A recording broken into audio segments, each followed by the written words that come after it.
মুখ্যমন্ত্রী মমতা ব্যানার্জি বাংলাকে যে তালিবানেতে শাসনে পরিণত করতে চেয়েছে, এই বাংলাতে সন্ত্রাসের আঁতুড়ঘর বানিয়ে রেখেছে, সেটা আরেকবার প্রমাণ হলো।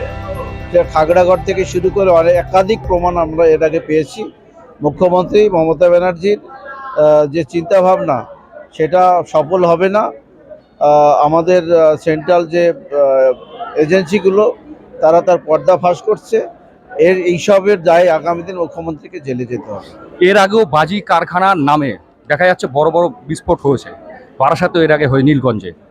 তো এই বিস্ফোট পুলিশ কি কোথাও একটা নীরব দর্শকের ভূমিকা পালন করছে? পুলিশ মন্ত্রী মুখ্যমন্ত্রী মমতা ব্যানার্জি নিজে, সে পুলিশদের ছোট জগন্নাথ বানিয়ে বসে রেখেছে।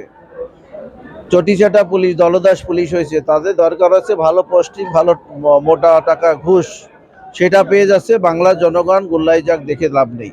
অতএব এই মুখ্যমন্ত্রী আমার মনে হয় বাংলার মানুষের জন্য অভিশাপ নিয়ে এসেছে।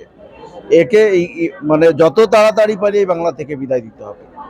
আর তা নাহলে বাংলার মানুষ বেকারত্বে যেভাবে ভুগছে, যেভাবে বেকারত্বের হার, এটা দিনে দিনে বাড়বে।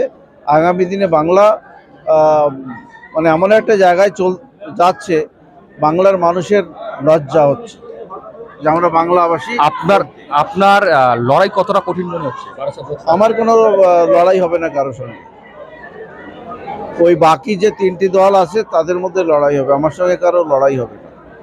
ক্যাম্পেইনিং এ বেরোচ্ছেন, জনতা কি চাইছে, কি মোড়ে মানে তারা চারিদিকে ভিড় দেখুন, তাদের স্বতঃস্ফূর্ত তাদের চিন্তা ভাবনা, তারা যেভাবে এগিয়ে আসছে, যে আমরা বিজেপিকে চাই বা এই সরকার আর চাই না, তৃণমূল সরকারকে, চোর সরকারকে, কাটমানির সরকারকে।